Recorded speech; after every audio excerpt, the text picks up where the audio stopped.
കൃഷാന്ത് സംവിധാനം ചെയ്തിട്ടുള്ള മസ്തിഷ്ക മരണം തിയേറ്ററിൽ പോയി കണ്ടു. വളരെ ചുരുങ്ങിയ വാക്കുകളിൽ സിനിമയെക്കുറിച്ച് പറയാനാണെങ്കിൽ മാൻ ജസ്റ്റ് ഗോ ആൻഡ് വാച്ച്.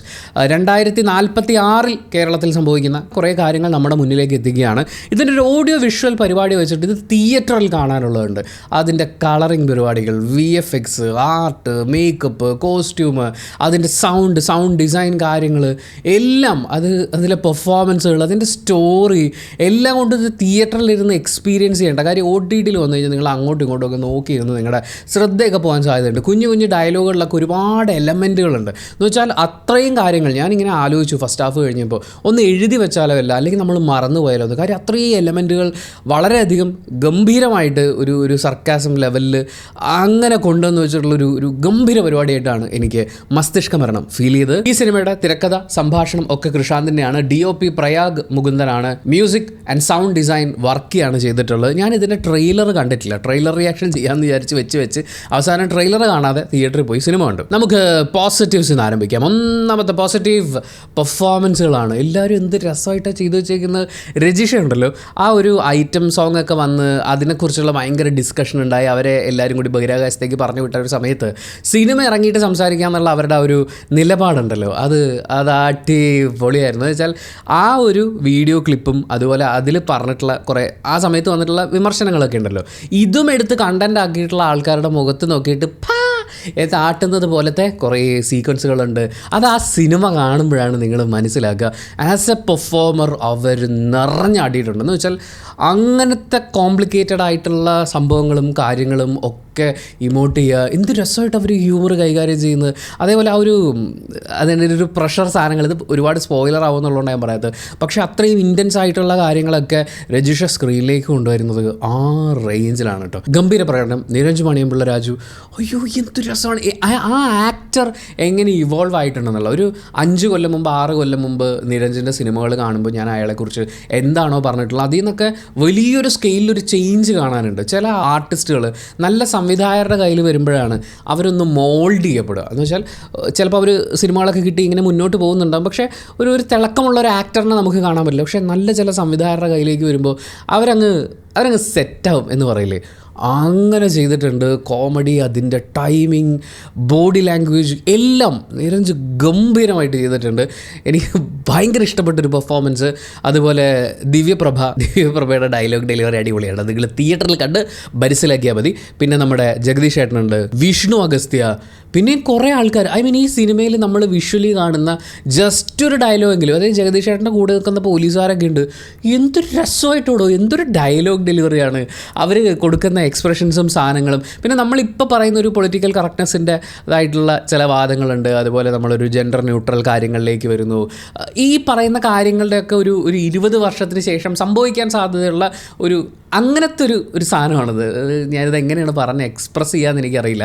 അത് പറയുമ്പോൾ ഈ സംവിധായകൻ എങ്ങനെ പ്രൊഡ്യൂസറിന് ഇത് പറഞ്ഞ് വിശ്വസിപ്പിച്ചിട്ടുണ്ടാവും, ആക്ടേഴ്സിന് ഇതെങ്ങനെ പറഞ്ഞ് കൺവിൻസ് ചെയ്തെടുത്തിട്ടുണ്ടാവും എന്ന് സത്യം പറഞ്ഞാൽ ഞാൻ ആലോചിച്ചുകൊണ്ടിരുന്നു.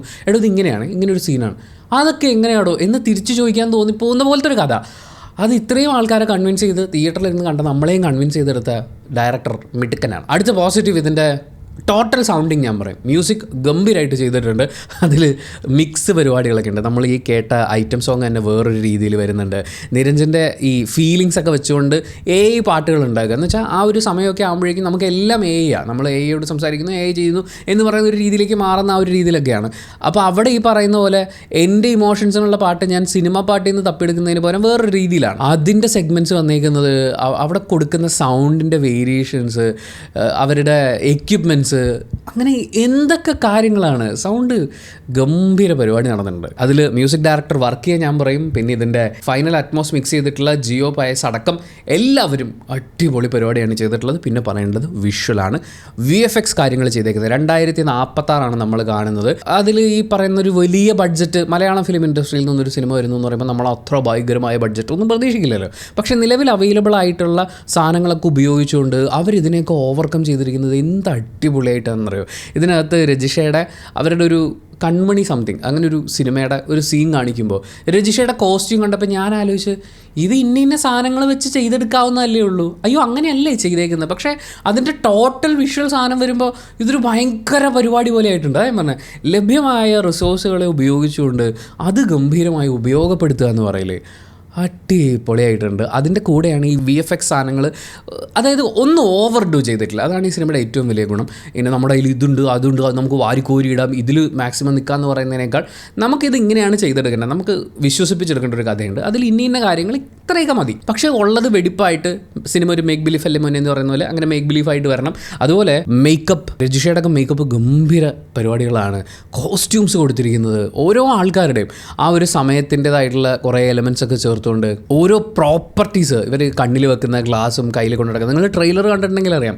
അതൊക്കെ നമ്മൾ തിയേറ്ററിൽ ഇരുന്ന് കാണുമ്പോൾ ഇത് തന്നെയാണ്, അത് അങ്ങനെ തന്നെ ഉപയോഗിക്കപ്പെടുന്നതാണ്, ഇതാണ് സംഭവം എന്ന് നമ്മൾ വിശ്വസിക്കും. സിനിമയുടെ പ്രൊജക്ട് ഡിസൈനർ രഞ്ജിത്ത് കരുണാകരനാണ്, art director Alvin Joseph and Krishand ഡയറക്ടറും കൂടി കൈവച്ചിട്ടുണ്ട്.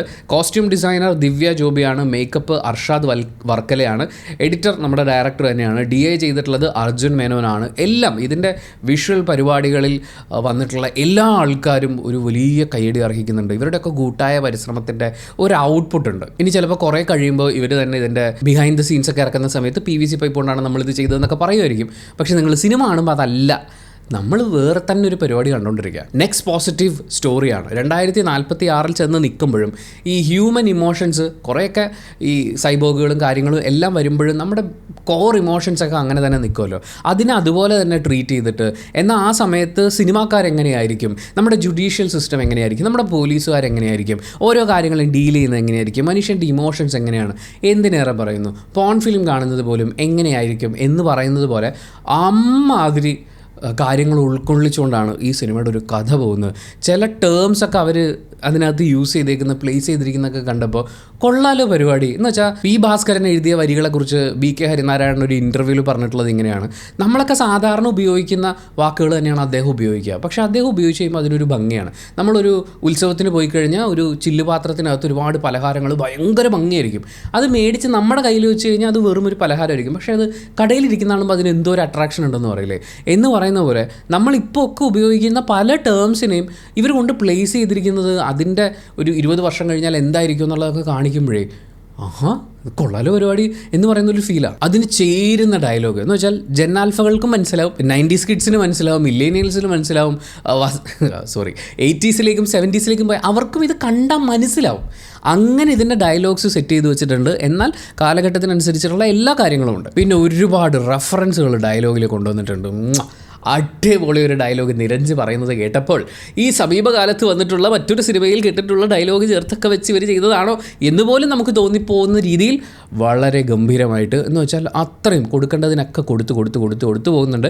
അത് സിനിമാക്കാരുടെ കാര്യങ്ങളായാലും പൊളിറ്റിക്സ് ആയാലും നമ്മുടെ ചുറ്റും നടക്കുന്ന ഓരോ കാര്യങ്ങളെയും, ഇന്ന് നടക്കുന്ന കാര്യങ്ങൾക്ക് അന്ന് മാറ്റമില്ലാതെ തുടരുന്ന കുറേ തുടർച്ചകളുണ്ടാകും. ആ തുടർച്ചകളെ ഒക്കെ വിമർശിച്ചുകൊണ്ട് തന്നെയാണ് സിനിമ മുന്നോട്ട് പോകുന്നത്. പിന്നെ ഇതിൻ്റെ സൈഫൈ എലമെൻറ്റ്സ് അവർ വെച്ചിരിക്കുന്ന എല്ലാം ഭയങ്കര ഐ ബിലീവ്ഡ് ഇറ്റ്, കൺവിൻസ് ആയി. പിന്നെ നമ്മുടെ കൺവിൻസിങ് സൂപ്പർ സ്റ്റാർ ഈ സിനിമയിലുണ്ടായിരുന്നു, അദ്ദേഹം ഗംഭീര പ്രകടനമാണ് പുറത്തെടുത്തിട്ടുള്ളത്. ഇനി ഇതിൽ നെഗറ്റീവായി എന്തെങ്കിലും ഫീൽ ചെയ്തിട്ടുണ്ടോ എന്ന് ചോദിച്ചു കഴിഞ്ഞാൽ സെക്കൻഡ് ഹാഫിൽ കുറച്ചൊന്ന് ട്രിം ചെയ്യപ്പെടാമായിരുന്നു എന്നെനിക്ക് തോന്നി. അതിൽ ഗംഭീരമായിട്ടുള്ള പ്രകടനങ്ങളും പറയുകയും ഒക്കെ ചെയ്തു പോകുന്നുണ്ട്. പക്ഷേ ചിലയിടങ്ങളിൽ ഒന്ന് ട്രിം ചെയ്ത് കുറച്ചും കൂടി ഒന്ന് ഒതുക്കിയിരുന്നെങ്കിൽ ഫസ്റ്റ് ഹാഫിൽ ഉണ്ടായിരുന്ന ആ പേസ് അങ്ങനെ കണ്ടിന്യൂ ചെയ്ത് പോയിട്ട് നമുക്ക് ആ ഫുൾ ചാർജിൽ ഇറങ്ങി വരാമായിരുന്നു. സിനിമ കഴിഞ്ഞ് പുറത്തിറങ്ങുമ്പോൾ ഫുൾ ചാർജിൽ തന്നെയാണ്. പക്ഷേ സെക്കൻഡ് ഹാഫ് ഒരു ഇച്ചിരി ഒന്ന് അവിടെ ഇവിടെയൊക്കെ ഒന്ന് ട്രിം ചെയ്തിരുന്നെങ്കിൽ അതൊന്ന് നല്ല ക്രിസ്പായിട്ട് ഫീൽ ചെയ്തേനെ. ബാക്കി എന്നെ സംബന്ധിച്ച് സിനിമയിലുള്ള പരീക്ഷണങ്ങൾ കാണാൻ ഇഷ്ടമുള്ള ആളുകൾ, അതുപോലെ സൈഫൈ സിനിമകളൊക്കെ വിദേശ രാജ്യങ്ങളിൽ മാത്രമല്ല നമുക്കും നമ്മുടെ ബഡ്ജറ്റിനുള്ളിൽ നിന്നുകൊണ്ട് ഗംഭീരമായിട്ട് ചെയ്തെടുക്കാൻ പറ്റും.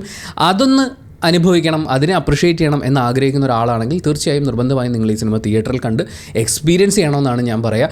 ഗഗനചാരിയൊക്കെ നിങ്ങൾക്ക് ഇഷ്ടപ്പെട്ടിട്ടുണ്ടെങ്കിൽ സെയിം പ്രൊഡ്യൂസറാണ്, വേറെ ലെവലിൽ ഇത് എക്സിക്യൂട്ട് ചെയ്തിട്ടുണ്ട്, മിസ് ചെയ്യാതിരിക്കുക. Thank you so much for watching this video. ഇഷ്ടപ്പെട്ടാൽ ലൈക്ക് ചെയ്യുക, കമൻറ്റ് ചെയ്യുക, ഷെയർ ചെയ്യുക, സബ്സ്ക്രൈബ് ചെയ്യുന്ന കാര്യം, ഹൈപ്പ് ചെയ്യുന്ന കാര്യമൊക്കെ പരിഗണിക്കുക. ഈ സിനിമയെക്കുറിച്ച് ഞാൻ ഇതുവരെ പറഞ്ഞത് മുഴുവൻ എൻ്റെ പേഴ്സണൽ ഒപ്പീനിയനാണ്. സിനിമ ഓരോരുത്തർക്കും ഡിഫറൻ്റ് ആണ്. ഓരോ സിനിമയും തിയേറ്ററിൽ കണ്ട് വിലയിരുത്തപ്പെടാൻ അർഹതയുള്ളതാണ്. നിങ്ങൾ ഈ സിനിമ തിയേറ്ററിൽ കണ്ടിട്ടുള്ള ഒരാളാണെങ്കിൽ നിങ്ങളുടെ അഭിപ്രായങ്ങൾ കമൻറ്റ് ബോക്സിൽ രേഖപ്പെടുത്തുക. കമൻറ്റ് ബോക്സും കൂടി വായിച്ചിട്ട് സിനിമയ്ക്ക് പോകണോ വേണ്ടിയോ തീരുമാനമെടുക്കാൻ കാത്തിരിക്കുന്ന കുറേ ആളുകളുണ്ട്. അവർക്കതൊരു വലിയ സഹായമായിരിക്കും.